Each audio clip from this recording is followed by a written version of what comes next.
How's everyone today? Well, good afternoon, everyone.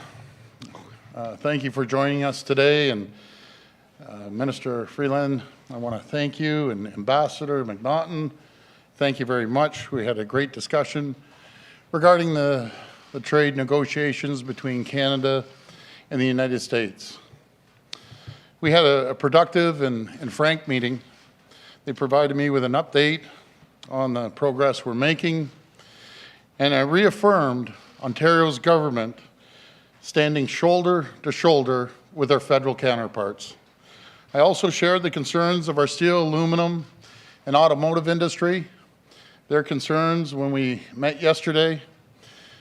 My friends, we must stand together during these critical negotiations because there's so much at stake. Jobs across our economy, workers and their families, entire communities are all counting on us to defend Ontario's interest and Canada's interest, and we will do just that. We will stand united as a nation because we're all in this together. Ontario will not sit on the sidelines. We will defend Ontario jobs. And as I've said, Ontario is open for business. We're open to trade and investment. We'll create business-friendly environment. We'll lower taxes, lower hydro rates, cut red tape and regulation. We'll do our part to create jobs to make Ontario more competitive. We're going to work hard to keep our economic ties with the U.S. strong, because the relationship between Canada and the United States is the greatest economic relationship in the entire world. Our province is already, just think of these numbers, out of 19, we're the largest, 19 states, we're the largest trading partner. We're number 2 to 9 other states. And these numbers are staggering.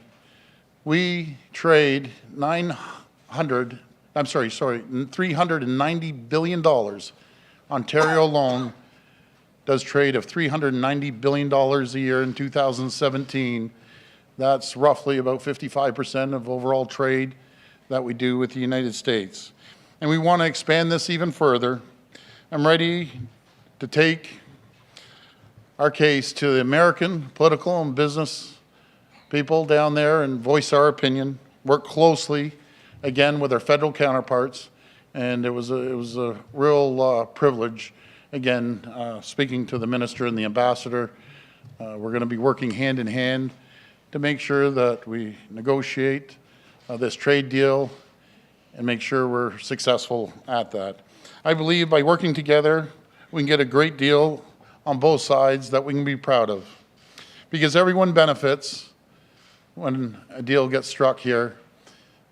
The U.S. wins, Canada wins, and Ontario wins, and we look forward to that. And again, Minister, I want to thank you. It's a pleasure. Ambassador, it was a real pleasure, and I want to reaffirm that we will stand shoulder to shoulder with our federal counterparts to make sure that we have an acceptable trade deal with our neighbors and our friends. I emphasize our friends south of the border. Thank you. Merci beaucoup, Monsieur le Premier ministre désigné. C'était un très grand plaisir pour moi d'avoir l'opportunité de parler avec le Premier ministre désigné de l'Ontario, Monsieur Doug Ford. Nous avons parlé de l'ALENA, de l'acier, de l'aluminium, de le secteur automobilier. Et j'apprécie beaucoup l'appui du côté du Premier ministre désigné Doug Ford pour la position canadienne. So thank you very much, Premier-Designate Doug Ford.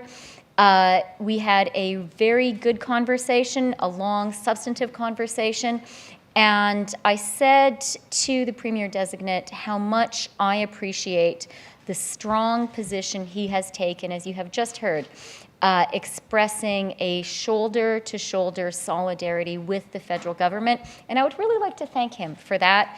And I would like to thank all of Canada's premiers.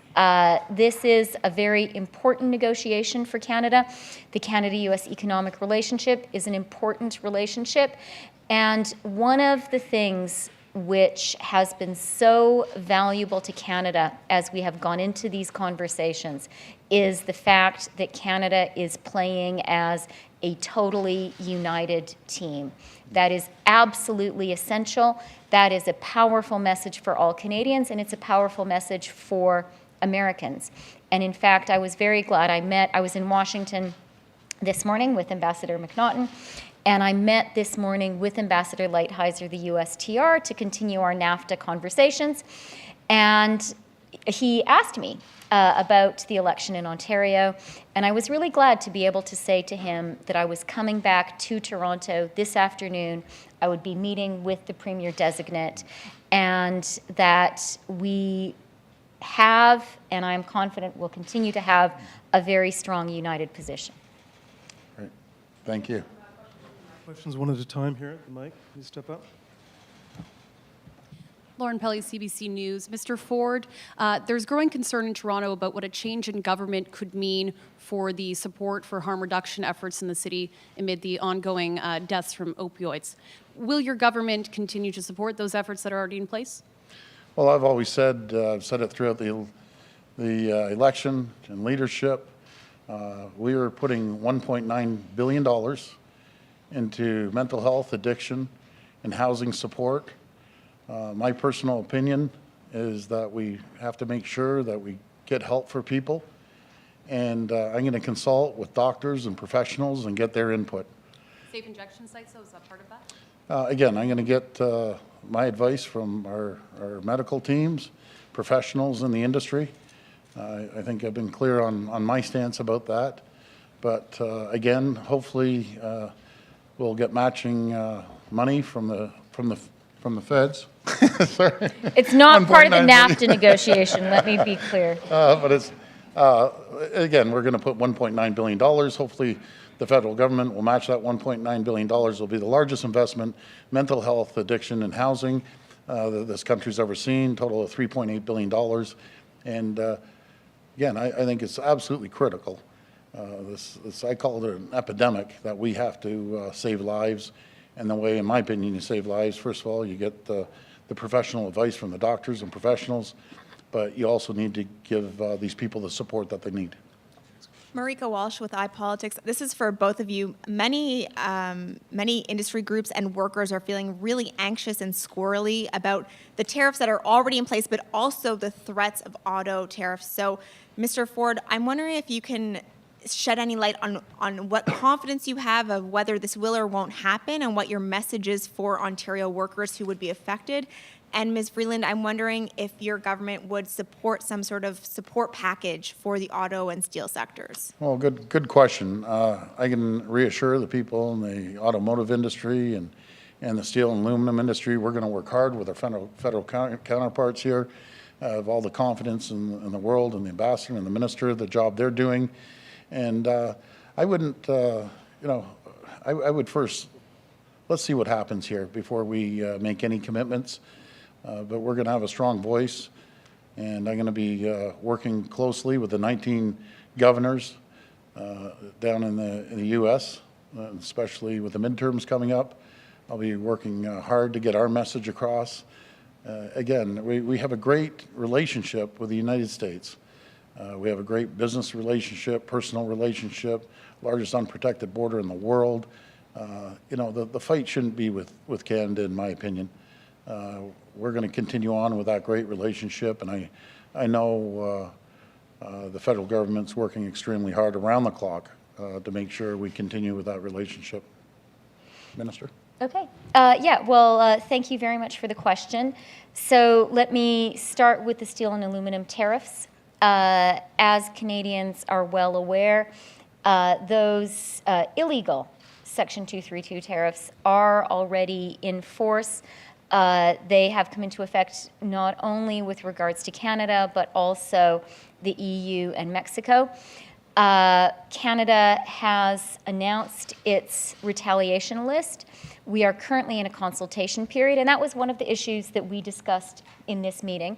That consultation period is important. It is giving stakeholders an opportunity to share with us views on what should and should not be on the list. It is giving provinces, as we just discussed today, an opportunity to share what should and should not be on the list.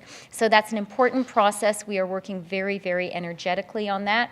And we have also been extremely clear, as I was today in my conversation with Ambassador Lighthizer, as we have been publicly clear many, many times, that on July 1st, Canada's retaliation list will come into effect. And I want to be clear with Canadians, this is a perfectly reciprocal, measured response. Also important, I think, for Canadians to appreciate that we are working in very close consultation with our allies. I speak to Cecilia Malmström, the EU Trade Commissioner, extremely regularly. I spoke to her again today. So we are doing this in concert with our allies.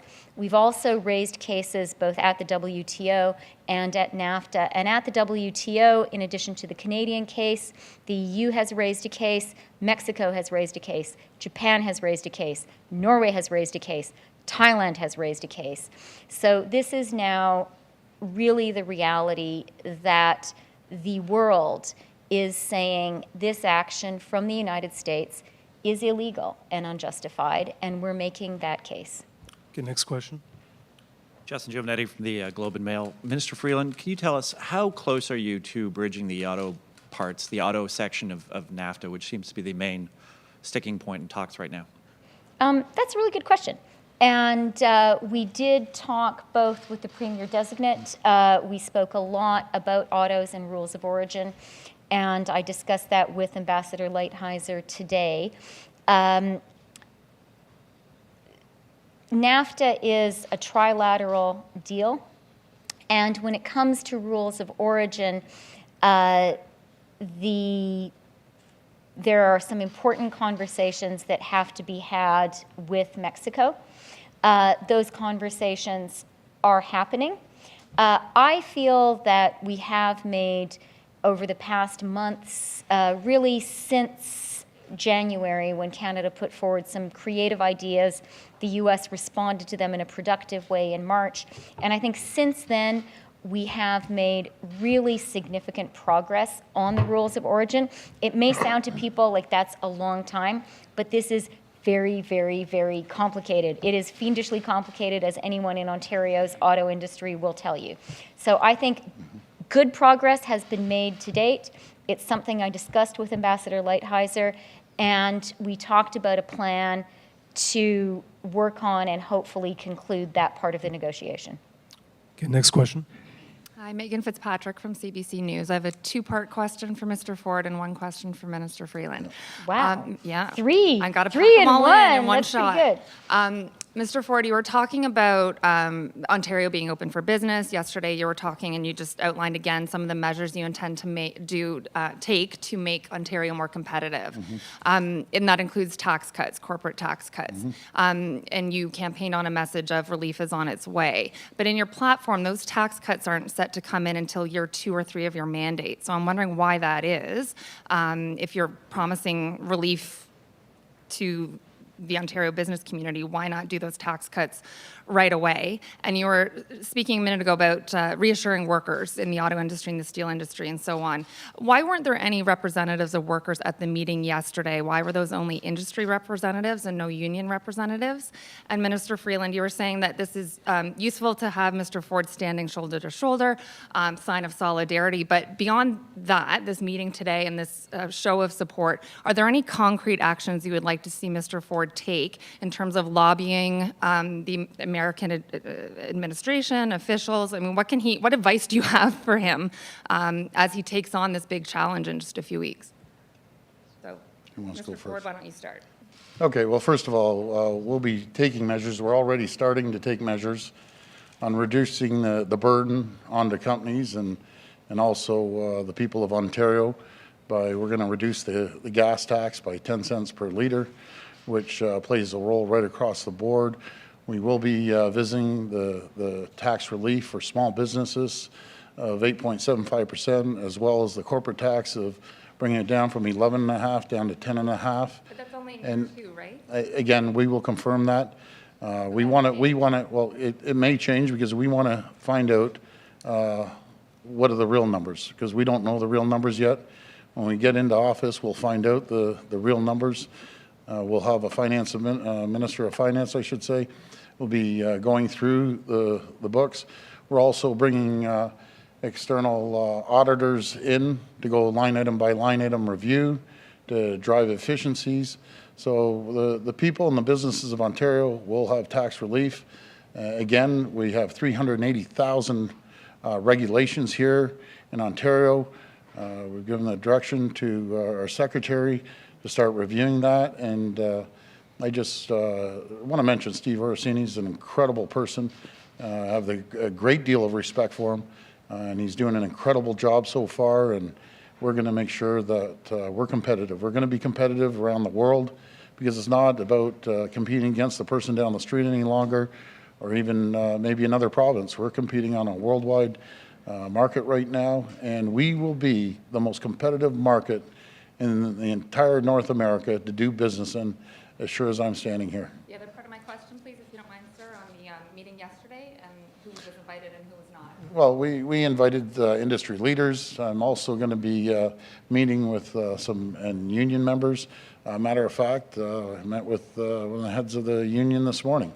We didn't make a big deal about it, but I had a great meeting with him, and I'm going to meet with other union leaders, because this isn't about any longer about management versus union or liberal versus conservative. We're uniting as a country. We're going to stand together, no matter if you're union, non-union, management, liberal, NDP, conservative. We're going to stand together as a united country, and we're stronger together than we are apart. And the union understands that, and they know they have to be competitive, because if we aren't competitive, we aren't going to be in business. It's very simple. But we plan on being competitive. But thank you for the question. So as for the premiers, let me just start by saying thank you to all of Canada's premiers. We have really been very effective as a country in playing as Team Canada in this very critical negotiation. And I am really grateful for all the work that premiers across the country have been doing in being part of the Team Canada effort.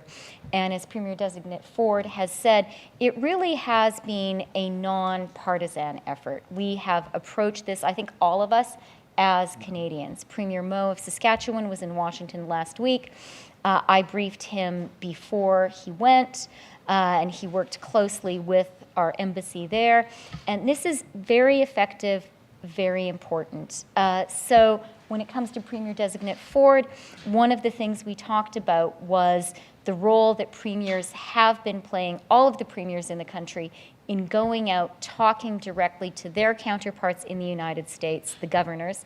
That's a very, very important job. Premier-Designate Ford has already spoken about his understanding of the importance of that relationship between the province of Ontario and U.S. states, and having that human connection, going down there and making the case directly to the states. Governors have a very good understanding of the importance of trade for their states, and no one can make that case to a governor better than his or her direct counterpart, which is a provincial premier. We'll be putting a full court press on the governors. Last I'll be question. getting every state I can. Hi, Rob Ferguson, Toronto Star. Is there this is essentially an extension of the strategy Premier Wynne had. I'm just wondering, Mr. Ford, if you're bringing any new message to this, and Minister Freeland, if you think there's anything Ontario hasn't been doing in the past that it can, add to the toolbox now. Well, again, I'm going to say what I just said earlier. It's going to be a full court press. I'm going to be traveling to every single state, because nothing's better than meeting someone eye to eye. I can get on the phone, but nothing is better than visiting someone eye to eye. I had an opportunity to speak to Governor Snyder from Michigan. We've had a relationship. He's come up in the past to Toronto. We actually went to a Grey Cup game together a few years back, and so we have a good relationship. I'll have a good relationship with Governor Romney in Illinois, and who plays this key role is Governor Scott Walker. I've spent more time in Wisconsin than any other state, I think, including Illinois, and I'll be up there working hard with him and other governors around the U.S. Keep in mind, we're #1 trading partner. I don't think the governors realize it, that their #1 trading partner out of 19 states is Ontario. We're #2 to 9 other states. So that's 28 states that we can have face-to-face conversations and explain to them how critical it is that we carry on a great relationship with our closest partner, and that's the United States of America. And I'm proud to say that they're our neighbors. And like I said yesterday, obviously, #1 is Canada in my heart and everyone else's, but I love the United States of America, and we can make a difference working with them. And are you finished? Yes, absolutely. Okay. Look, I think that the province of Ontario, like all the other provinces and territories of our country, frankly, like the cities of Canada, have been doing an outstanding job in playing for Team Canada, in taking the Canadian case directly to their American counterparts. That has been very important, and premiers across the country have been very effective, including Ontario. One of the things that we talked about was the way that Premier-Designate Ford can do that work, and he's already spoken about his personal connections. Those obviously make a difference. I think the other thing we should all bear in mind is now with the Section 232 U.S. tariffs having come into place, with the Canadian retaliation list now published, being fine-tuned during our consultation period, we're entering a new phase.